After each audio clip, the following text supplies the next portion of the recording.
This is the After Party, live with Kim McAllister. Pick a couch, grab a drink, and settle into the conversation.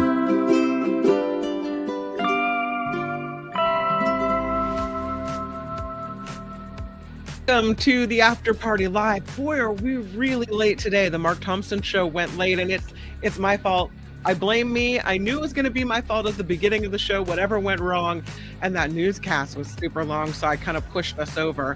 My apologies. Thank you for being here and hanging out. Anyway, I know you guys have great conversations in the chat without me. I don't even know if I need to be here. I think that the chat is more entertaining than I am often, honestly. But you guys are amazing. Hello to you, Heather. Thank you for being here. Be aware, just found out there is another After Party Live. I had no idea. Well, I don't know what kind of show that is, but we're here on this one, so I don't know. Yeah. Hello to you. That can't be right. I mean, it's not I guess the name would be kind of common. There's a lot of after parties, so maybe I should have named it something else. I don't know. We need to trademark it. That's right. Oh, we might not get to waterfalls. We're so late, we might not get to them. I do have some really cool. Maybe we should start with waterfalls. What do you think? How about we start with this story? This is a doozy. I think it's just because the picture is really cool. This antelope robot. You can tell he's kind of fake. He's a furry antelope. He's life-size. He's kind of a convincing decoy. And he keeps tabs on real antelopes in places where humans can't keep tabs on them. This is going down in China, where roboticists have developed this life-sized, furry, AI-enabled antelope, which is designed to monitor the migration patterns of real antelopes in this area. It's the bionic antelope. And it's part of this group of robots used to observe wildlife up close in more personal ways than human researchers can manage, because wildlife is rightly scared of us. The robot, first reported on by a Chinese news agency, it was co-designed by Deep Robotics and the Chinese Academy of Sciences, built to fill a gap in current efforts to monitor the once endangered Tibetan antelope. But the model does resemble the real thing. It's got fur and facial features, all to help it blend in. There are sensors on board to use visual recognition to track the antelope's movements and behavior. And then this furry robot, transmits the data over 5G wireless networks to a central location where scientists and researchers can analyze it. The bionic antelope, they say, runs with the herd. I don't know how much it moves, but there is a video of it. So I thought maybe we could take a look at what it looks like when it's out in the world being used. Okay, I'll go to the picture or to the video. Oops, sorry. There it is. Okay, so let's look at this. I might have to delete the music. All right, so you can see the camera there right below its eye, and they're getting it all ready. And yeah, it does move. Runs with the herd indeed.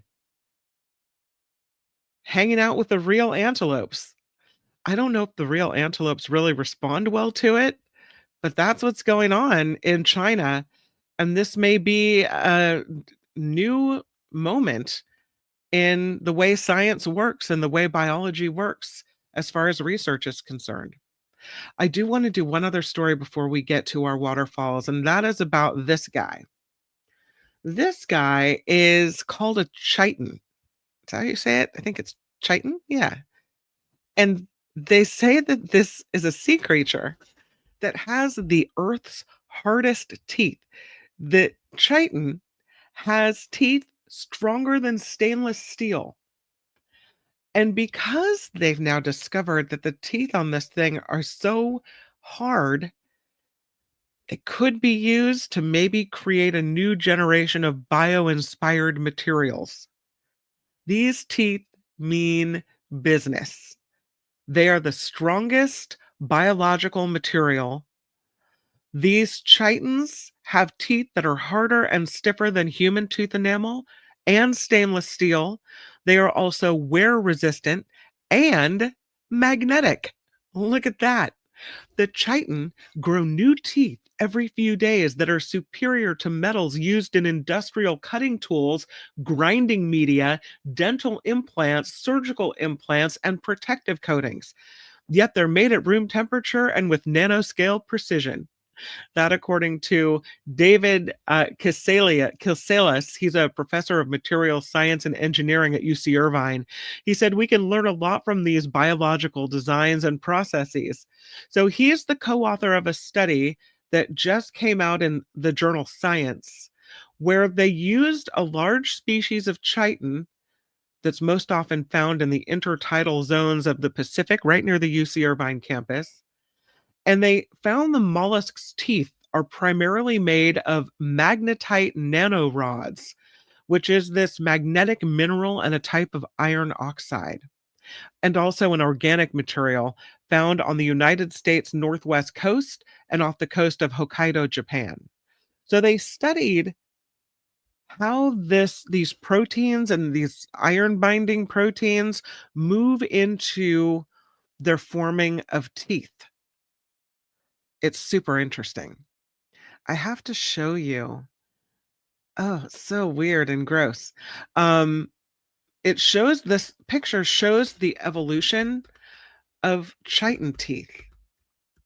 I wasn't planning on showing you this picture, but the it's kind of cool. And I hope you'll be able to see in detail because they've smashed three pictures together. But check this out. If you can see the one on the far right, it's pretty amazing. Look at that. You see this teeth? Yeah, just wow. So what you're looking at is the measuring of more than 20 centimeters in the upper left.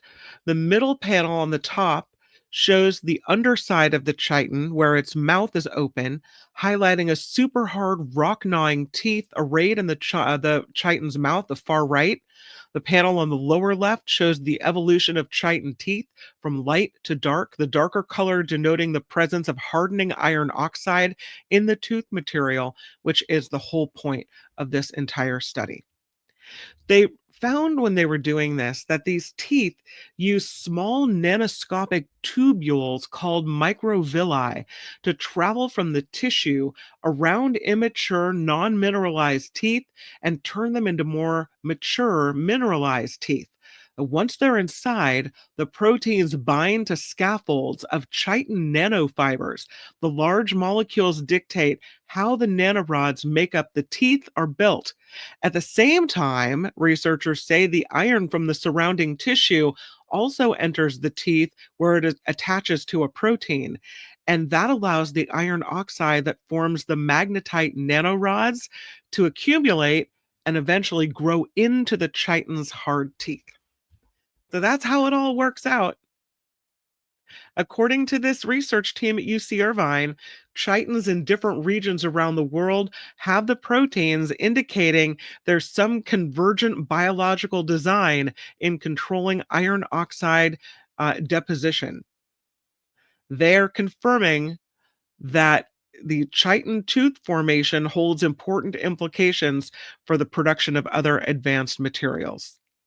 And they say the fact that these creatures, let me go back to the other picture, these just unassuming little creatures, the fact that they form new sets of teeth every few days enables scientists to study the mechanisms of precise nanoscale mineral formation within teeth, and then gives us also new opportunities to look at the synthesis of other materials for a broad range of applications. They're thinking batteries, fuel cell catalysts, semiconductors, new approaches toward additive manufacturing, 3D printing, synthesis methods that are way more environmentally friendly and sustainable than what we're doing now. All from this little sea creature. Wow. All right. I do want to get to Waterfall Wednesday because I know that we have a moment that we need after everything going on, that we need to relax for a moment. So I thought I would show you some of the amazing waterfalls in Morocco. And I don't think we've been to Morocco yet for Waterfall Wednesday, but let's start with this one. Look at this. This is the top on the list in the best waterfalls in Morocco. It's super beautiful. You can see multiple waterfalls coming down this mountain. I don't know if I can show you the whole thing in this picture, but this is called the Ozoud waterfall, the most well-known waterfall in Morocco. It's a 100-meter waterfall, the drop, surrounded in lush greenery and steep cliffs, multiple cascades you can see here. It goes down into a peaceful river. You can either hike to the top and look down, or the other way around. So really, really beautiful. But I have to scroll down and show you the bottom of this waterfall. You can see people in a little boat looking up toward the top. But it is really dramatic, this one. That's the Ozoud waterfall. Number 2 on this list is the Akchour waterfall. It's a little smaller, but it's still so peaceful and lovely. This one is in the town of Chefchaouen. They say it's a must-see tourist location in Morocco. And this is an artificial waterfall, but they say it doesn't make it any less breathtaking. It has various beautiful waterfalls, very picturesque river, and it doesn't disappoint. The next one on the list is called the Paradise Valley Waterfall. Hopefully we'll be able to see the picture. No, we cannot. Apparently it looks like paradise, but we don't have a picture of it. So we'll go to Rabia. Look at that. Okay, that is beautiful. Incredible. This one looks like, and likely, it is in the middle of a desert. This is in the Middle Atlas in the Kenifra province. It's also one of the biggest waterfalls in Morocco. They say it feeds the Rabia River, and the river is also beautiful to explore if you have the time as well. You can get close to this one with a pathway if you're a thrill seeker. But the falls, they say, are just as beautiful to see from afar. So this is really beautiful. This one is called, again, the Rabia waterfall. This one looks like it's kind of in the middle of a city and also man-made, but it's called the Ras Elma waterfall. And it's a picturesque little waterfall. Look at this right there in the middle of this, all the things going on. Just a little waterfall there for you, right? Why not? This is a waterfall that is very close to the blue village of Chefchaouen as well. Not like the bigger waterfalls, but it's right in the middle of town here with a small footbridge for viewing the calm waterfall springs from above. An idyllic spot. You can sit on the edge of it, maybe have a little lunch. Here's another one of these pictures that just, it makes you look like this. It seemed like you're in a movie with in some faraway land. How beautiful that is. Maybe it's the color of the rocks, kind of the clay color. This one is called the Tizgui waterfall. It's in southern Morocco. Breathtaking waterfalls. You got to hike through rocky hills and valleys to get there, though.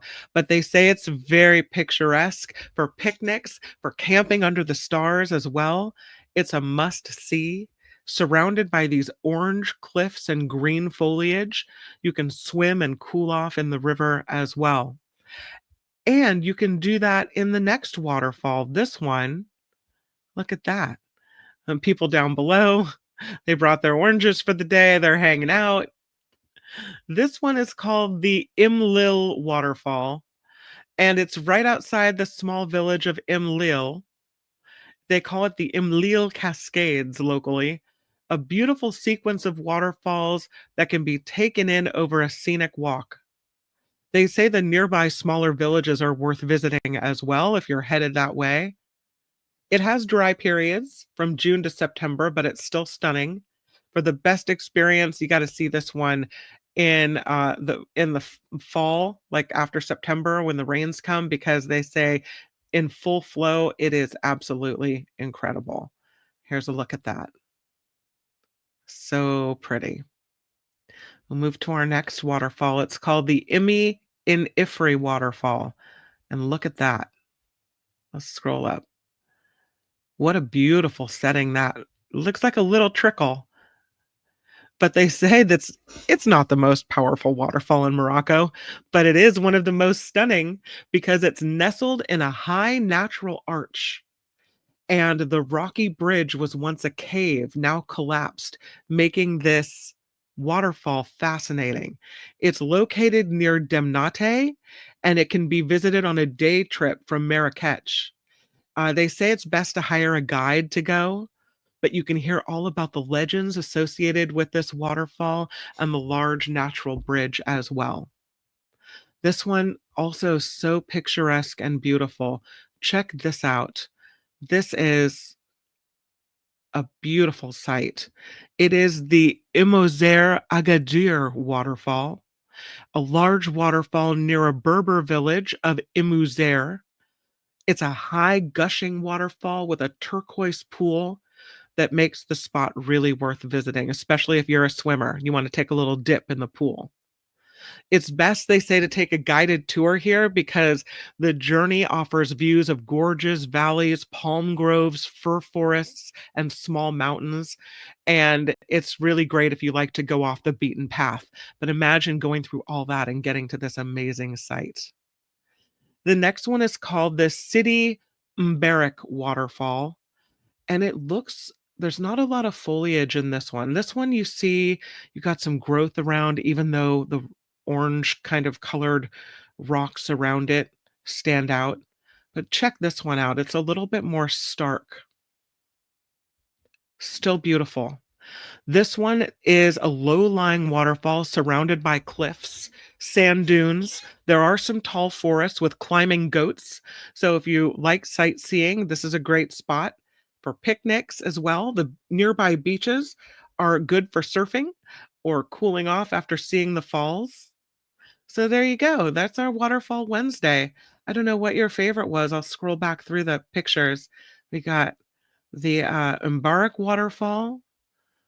This one is pretty nice. Gorgeous. That's the Imouzer Agadir waterfall. Like, I'll get the name right. This one is pretty amazing. I think this one's my favorite. This is the Imi and Ifri waterfall. I think I like that one the best of all the waterfalls because it's pretty amazing. Here's another one. You could swim in this one, hang out. This is the Imlil waterfall. Scrolling back up. Ooh, this is a pretty cool one too. Yeah, that's the Tizgui waterfall in Morocco. Let's scroll up to the next one. This is a man-made waterfall in the center of a town, the Ras Elma waterfall. This one is really special. I have to scroll out so you can see how incredible this one is. Look at that. Yeah. Or El Riba, it's a spring-fed waterfall. So beautiful. Really, really lovely. The Akchur waterfall we saw as well. And we started it off with the most well-known waterfall in Morocco, and that was the Ozoud waterfall. That's so beautiful. And that is Waterfall Wednesday here on the After Party Live. Sorry for the scroll through, but I think we got the gist of the waterfalls. We got a little relaxation in there. And now we have time to talk about Jellyfish. Not sure if you saw this story, but this massive, unpredictable swarm of jellyfish just shut down a nuclear plant. It happened at the Gravelines site in France, which can power about 5 million homes. They had to stop production of nuclear power so they could try to clear the blockage. Imagine going down into the pipes and seeing that you got to shove your hand in there or blow out all of these jellyfish that are now filtering into the pumping stations at this nuclear power site. The operator of EDF, which is the name of the facility, says there is a massive, unpredictable presence of jellyfish, which caused 3 of the units there to automatically shut down. Then another unit, so we have now 4 units shut down as well. This nuclear power plant is on the coast between Calais and Dunkirk, France. They have 6 units, which can produce 5.4 gigawatts of power, and they had to be shut down. They said the pumping stations are the non-nuclear part of the plant, that it had no impact on the safety of this facility, but I think they used the cool water to cool down things, right? So they had to shut it down. They say 2 of the unaffected units had already been taken offline for maintenance. The boom in jellyfish numbers has been reported in the sea around Calais, and they think it's because of a rising water temperature and increase in the plankton that jellyfish eat. So they're thriving in this area. The jellyfish breed faster when water is warmer. And because areas like the North Sea are becoming warmer, the reproductive window is getting wider and wider. They say jellyfish can also catch rides on tanker ships, entering the ballast tanks in one port and then getting pumped out into waters halfway around the world. The Graveline's nuclear power plant draws water for its cooling systems from a canal connected to the North Sea, and that is where the jellyfish come in. They have been responsible for problems at other coastal power stations as well, including one in Scotland, where they clogged the water intake pipes multiple times. I'm just thinking of how it is to clean out those pipes with all those jellyfish, how they get them all out of there. You have to take apart the pipes and shake them out.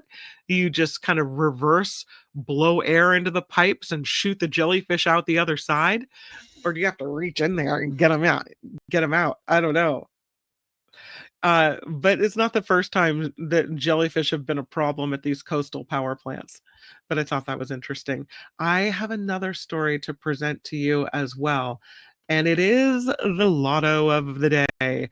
And this woman won before, and now she's won again. 40 years ago, she won. She scored a prize of $100,000 a year for 10 years. So 100 grand a year for 10 years from a scratch off lottery ticket about 4 decades after collecting a $25,000 prize. So 40-ish years ago, she wins 25 grand. And now she wins 100,000 a year for the next 10 years. She told Virginia lottery officials she stopped at the Food Lion store, selected a $100,000 a year ticket, and got the top prize. First person she told was her daughter. She said, "Are you sitting down? Because I have something to tell you." She is in her 60s. She previously visited the lottery headquarters in her 20s to collect her 25 grand. What is she going to use this money for? She's awesome. She says, not investing, saving, sending my kids to college. She says this: "I'm going to buy a new Corvette, and I'm going to add 2 new rooms onto my house. And I'm going to share my prize money with my daughters," what she said. "And their portions will go toward buying them homes as well." So you can see she put her daughters' names on the lotto check, and they're all going to share all of this money. So that's pretty cool. I love it. You enjoy your new Corvette. Why not? There is a lady that has captured the new world record for her Coca-Cola themed collection. She has, I don't know how you even buy all this stuff. I guess at this point, a lot of it would be donated to you, maybe by people who know you're a collector. I don't know, but check this out. You would need to have your own museum, if not your own house, to display all of these things. Can you imagine if this was your house? Looking around, it's an awful lot of stuff. But here's this lady. She is a Coca-Cola super fan, and she has now reclaimed her world record.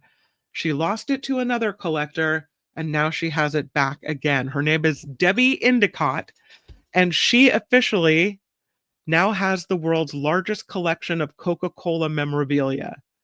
She says that she has 5,623 unique items at her house in North Carolina. She had the record back in 2020, then she had it again in 2023, and then she lost it to another collector, and now she has it back. It's a very competitive world record, this Coca-Cola collecting. And she, Debbie, is the president of the National Coca-Cola Club. So this is bragging rights for her. She says, everyone I know would probably say I'm obsessed with Coca-Cola a lot more since I've retired. She's a former school principal. She said the red is what pulls her in. There's something about that bright red. Whenever I'm looking at antique stores, anything red draws my attention. And a lot of times she said she'll just come down to her Coca-Cola area and sit and look at all the things, because over the years you forget what you have. I'm sure if you have that much, you've forgotten most of it. And it brings back good memories of a place you might have been or a place you traveled. So a lot of that brings emotion to it and a lot of sentimentality. She started collecting Coca-Cola memorabilia when she was captivated by a diner that she visited in Las Vegas in 1990, where everything in the diner was red and white and the walls had Coca-Cola stuff.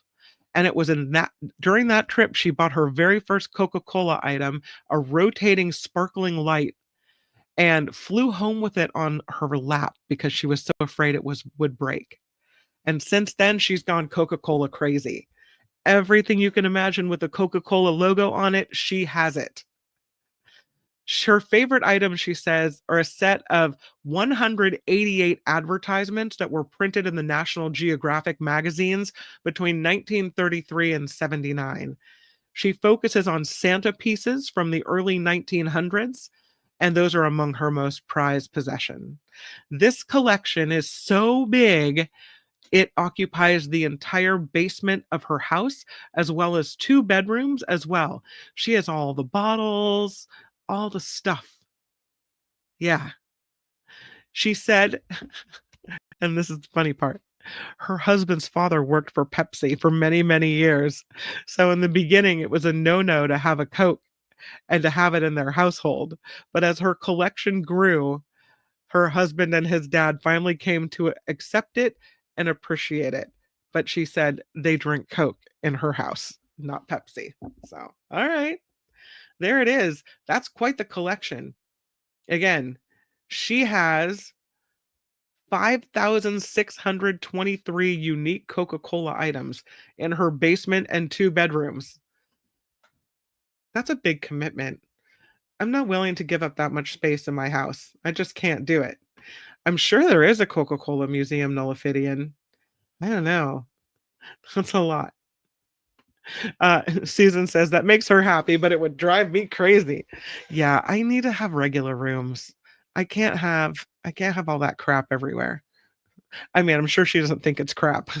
Stuff. Myra says that's an expensive collection. Mm-hmm. There is, yeah, National Coca-Cola Club.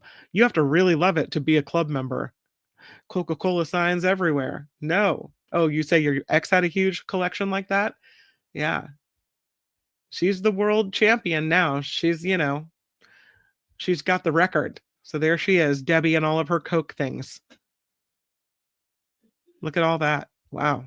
It's impressive. I will say that it's impressive. There is a mystery light over the US East Coast, or there was, that is sparking some speculation that we could be seeing some type of UFO, perhaps. I have to show you the video. You tell me, what do you think this is? Is it a bird? Is it a plane? What is it? Here we go. That's what it looks like. I don't know. You kind of see it in the sky there? This strange object. A lot of people took pictures of it. I don't know. I don't know what it is. Jacob just got home from school. First day of school. How was it? Thumbs up? Thumbs up. Okay, we'll talk about it in just a minute, okay? Oh, I see tears. No, no talking about tears. We're not talking about tears. First day of school for Julia, first day of school for Jacob. Julia went into 11th grade, Jacob 6th grade, and it was an early release day. And it's always emotional to go back to school and see friends and try to get things back, get yourself back together. But I do want to tell you about this uh, very interesting mystery light over the eastern coast of the United States. This was a spiraling light spotted in the sky over the eastern US, but they say it wasn't that mysterious at all, that it was probably caused by a rocket launch. Even though it looked like this ball of light with a spiral shape around it, you could see it in the skies over New Jersey, Pennsylvania, and Connecticut. Some people said they saw it in Ohio as well, and they all went online and thought, "Ooh, look at it's the aliens coming to see us. It's a UFO." But the timing of the light coincided with the United launch of the Alliance Vulcan Centaur rocket, which took off shortly before 9 Tuesday night in Cape Canaveral, Florida. So it was probably the rocket carrying an experimental navigation satellite into orbit for the US military. And they sent a second rocket for the same reason up at about the same time from Africa as well. So that's probably what it was. No UFO, nothing to see here. Well, I know the show is short, and I thank you for being here and for hanging out. And I think I have to go handle a kidlet. So I will end the show, but I will see you tomorrow on the Mark Thompson Show, where we'll have a producer aboard. So that'll be fantastic. Thank you again for spending your time on the Mark Thompson Show and here as well. Thank you to everyone who contributes to this show. Please click the like button. If you haven't subscribed, clicky subscribe as well, and we'll keep growing the show. So thank you for that. But for now, bye-bye. The After Party Live would like to thank the following contributors and viewers like you.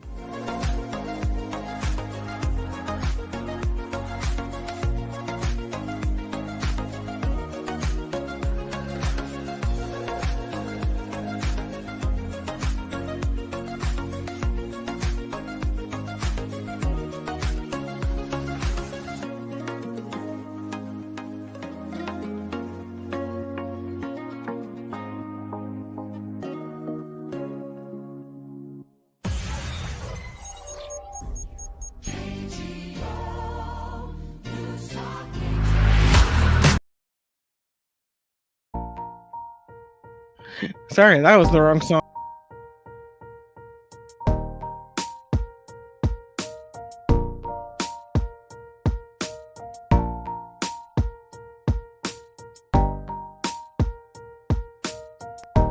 Hello, hi, hello, Karen.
Oh, thank you for the correction. Chitons. Thank you.